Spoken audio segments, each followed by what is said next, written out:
Olá a todos, bom dia.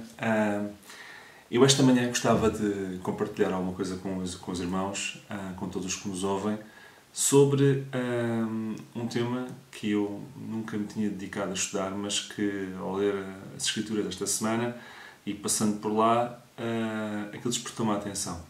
Estava a ler a Palavra de Deus e encontrei uma referência à casa de Jesus. E, quer queiramos, quer não, é muito mais fácil e existe muito mais informação sobre o ministério exterior do Senhor Jesus Cristo do que o seu ministério entre portas, dentro da sua casa. E já vamos ver o que era isto da casa de Jesus. E aquilo que me dei conta foi com imensos ensinamentos práticos que são úteis e são importantíssimos, cruciais, diria até, para cada um de nós e para cada uma das nossas casas, como vamos ver. Como sabemos, Jesus Cristo nasceu em Belém, mas depois mudou-se com os seus pais para Nazaré. Nós vemos isso em Lucas 2,39, que eles depois tiveram que sair e quando regressaram voltaram para a sua terra, que era Nazaré. E aí ficaram, e o Senhor Cristo ficou até começar o seu ministério.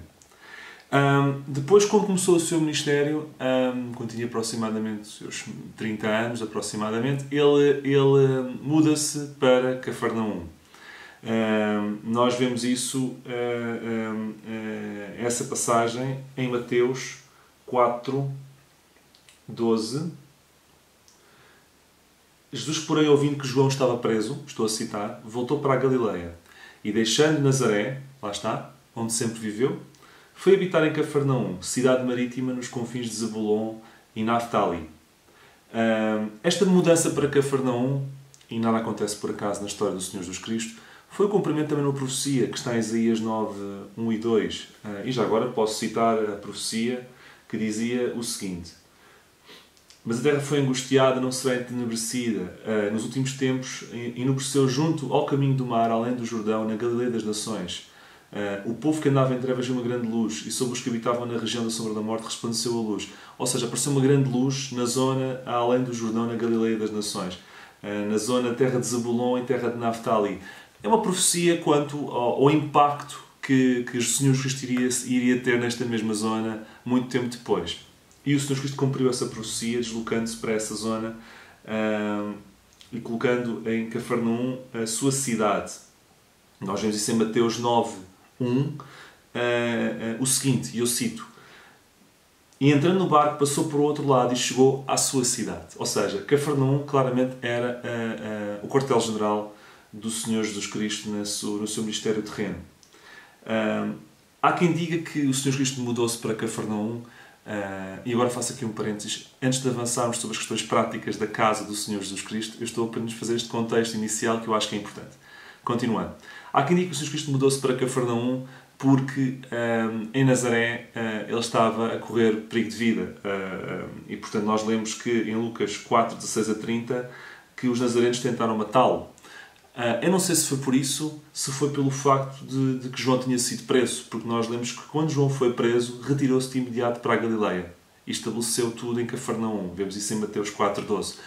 Ou por um motivo, ou pelo outro, ou pelos dois, o que é certo é que o Senhor Cristo deslocou-se para Cafarnaum.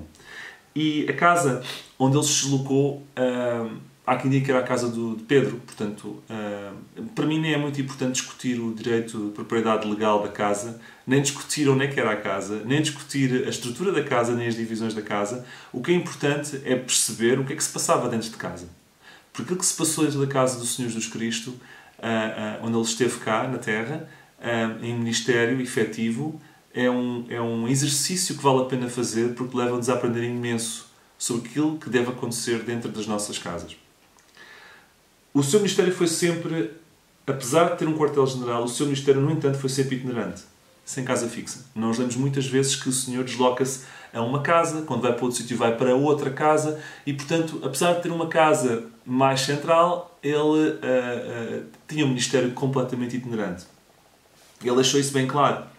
Em Marcos 1, 38 e 39, eu cito: vamos a outros lugares, às povoações vizinhas, a fim que pregue ali também. Foi para isso que eu vim.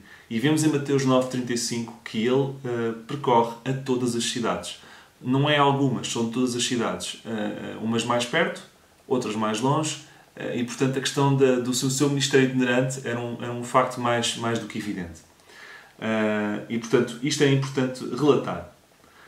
Quanto à questão da casa em si mesma de Jesus, e a parte realmente importante, nós aprendemos muitas coisas sobre isso. E eu queria deixar-vos 5 notas sobre a casa do Senhor Jesus. O que é que se passava quando o Senhor Jesus estava em casa? Sim, porque nós estudamos muito o que é que se passa quando o Senhor Jesus estava fora de casa, nos seus ministérios, no Sermão da Montanha, nas imensos milagres que criou e que fez. Então, mas o que é que se passava quando ele estava dentro de casa? Há uma passagem que eu gosto muito, que está em Marcos, capítulo 1, 45, e vamos ler essa passagem, Marcos, capítulo 1, versículo 45. E depois vamos ler os primeiros versículos do capítulo 2. Mas tendo ele saído, entrou a propalar muitas coisas e divulgar a notícia, a ponto de não mais poder Jesus entrar publicamente em qualquer cidade, mas permanecia fora, em lugares ermos, e de toda a parte vinham ter com ele. De toda a parte vinham ter com ele. Dias depois entrou Jesus de novo em Cafarnaum, ou seja, no seu quartel-general. E logo correu que ele estava em casa. Ou seja, as pessoas começaram a ficar a saber que ele estava lá em casa. E muitos afluíram para ali, tantos que nem mesmo junto à porta eles achavam lugar, e anunciavam-lhes a palavra. Ou seja, a casa de Jesus, a primeira grande lição que nós tiramos é que era uma casa sempre cheia. Sempre cheia. Há uma pessoa que essa pessoa sabe, eu não vou dizer, porque essa pessoa pode-me ouvir, e eu costumo dizer, epá, tu tens sempre a casa cheia. E ponto tu vais, tens sempre a casa cheia. E eu admiro pessoas assim. E a casa do Senhor Jesus Cristo era uma casa sempre permanentemente cheia. E isso é importante. Mas cheia a fazer coisas boas. Não era cheia a fazer coisas erradas. A fazer coisas boas. Mas era uma casa cheia. Tantos que nem à porta achavam lugar. E vinham de toda a parte ter com ele. Porque sabiam que ele estava ali. Mesmo quando ele saía do seu ministério efetivo, ia ali para dentro de casa e continuava o seu ministério entre portas. Isto é muito importante. E tantos estavam ali que nós vemos nesta passagem no capítulo 2 de Marcos que havia um paralítico que não podendo entrar porque as pessoas estavam completamente a atropelarem-se na entrada da casa e se calhar ali à volta, que eles fizeram um buraco no telhado para fazer descer o paralítico para que o Senhor pudesse curá-lo.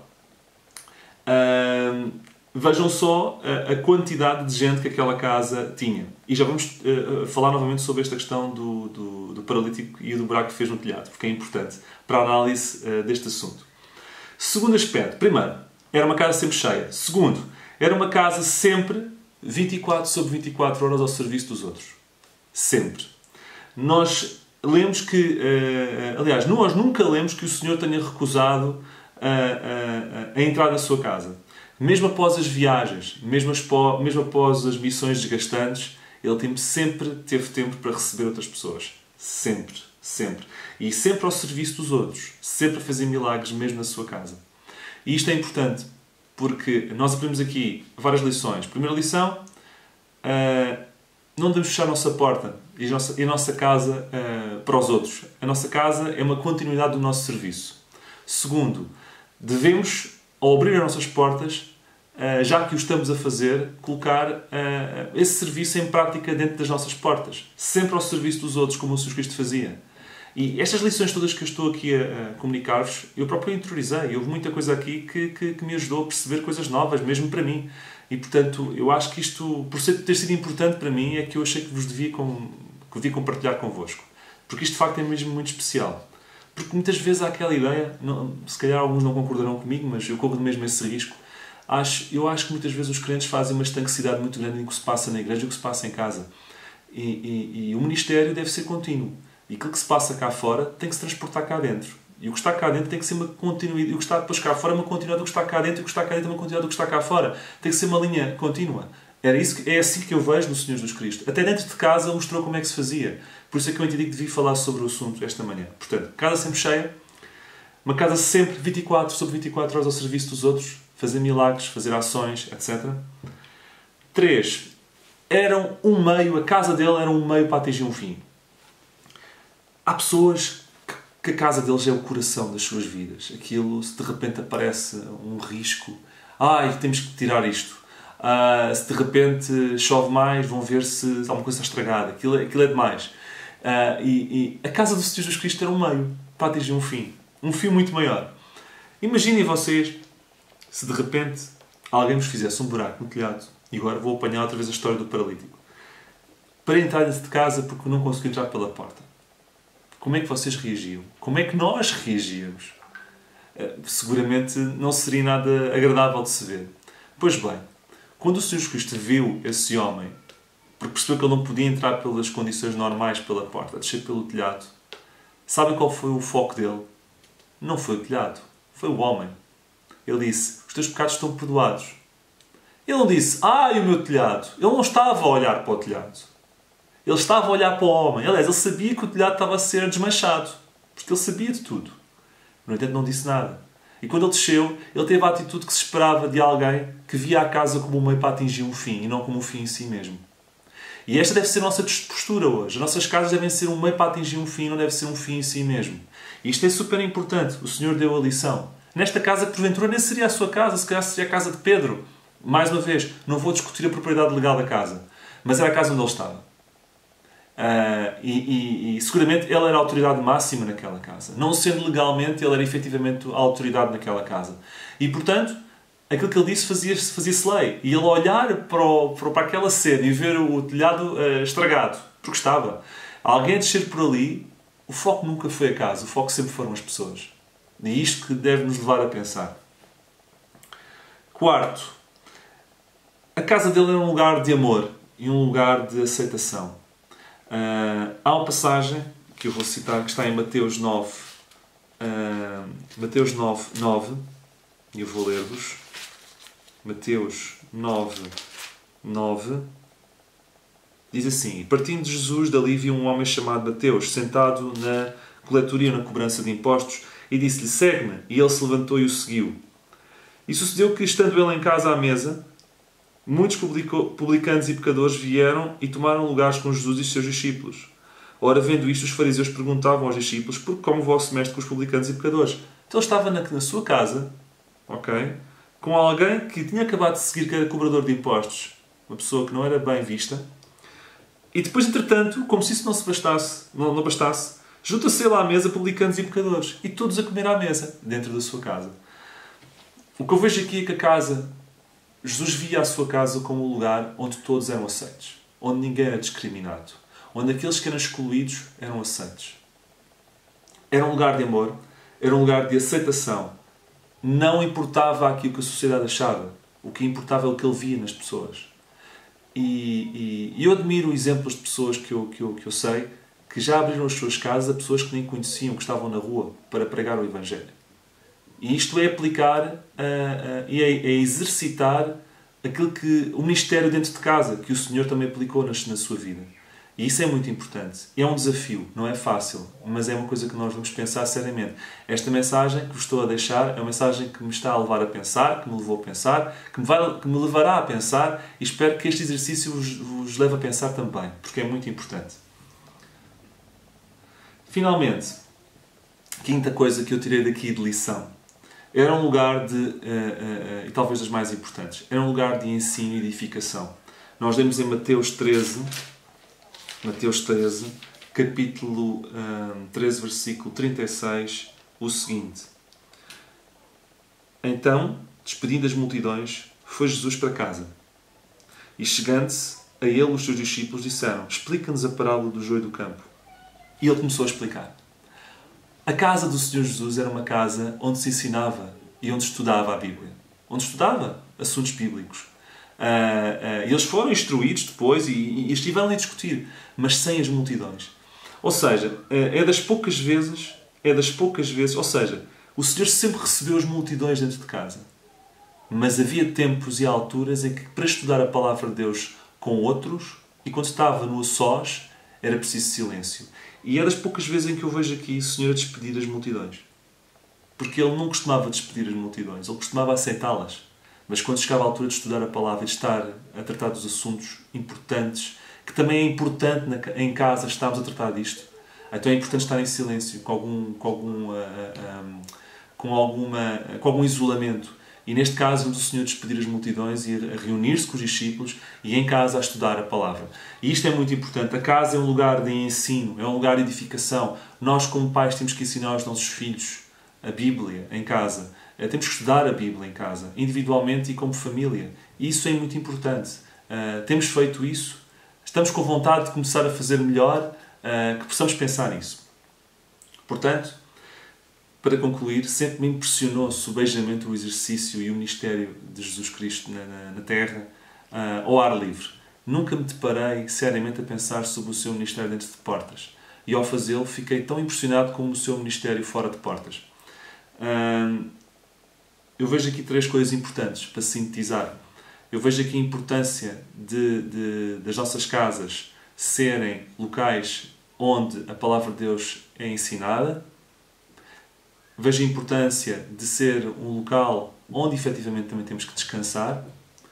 E vejo a importância de ser um local onde efetivamente é um local onde nós recebemos outros e podemos servir de apoio e de ajuda para outros.